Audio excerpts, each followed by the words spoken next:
let's talk about sellers and the market currently. So you're observant, you see where things are going, what's going on. What is your advice to individuals that are looking to sell real estate right now? Absolutely, it's a great question. Don't overprice your house. The market, I don't know that we're in a shift yet, but overpricing in this market, houses will sit.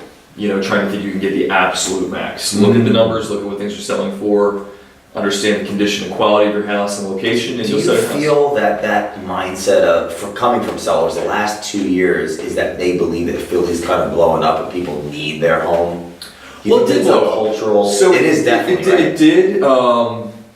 The reality of it is that there's a price point that somebody can afford. Will and I were talking about this earlier. Interest rates are going up, which is affecting your ability to purchase a more expensive house. I mean, 100%. The numbers are there, so that will affect the seller's ability to sell at a top price because the buyer won't be able to. So would you say now, from a listing agent or an agent in general watching this, their ability to have that conversation is seriously important with sellers? Yep.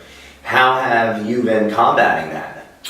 Well, there's a very specific metric you can look at when you list a house. You should have 10 showings or an offer within the first 2 or 3 weeks of listing the property. If you don't have either of those, you're overpricing. You can do a price reduction, and depending on the amount of showings you have is where you're at price-wise. So if you get that 10 showings and you don't produce an offer, maybe you're just a little bit overpriced. Interesting. I learned that from a mentor a couple years ago.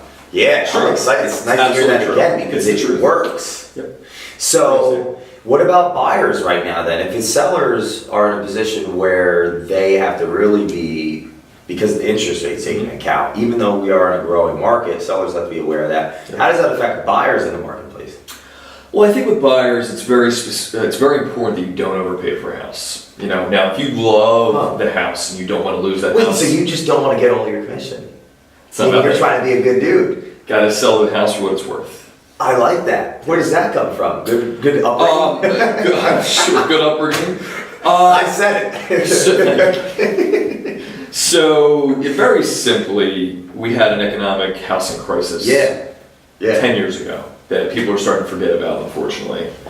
And part of what occurred with that is people didn't care what they were paying for because everybody assumed the market was always going to keep going up. And that's not the reality of the market. The market will go up, the market will go down, the market will be stable. I got into the business luckily when the market was at the bottom, so I've gotten to see the climb, and it was a steady climb. And you're observant. Thank you. Santa Claus. It's not real. Sorry, kids.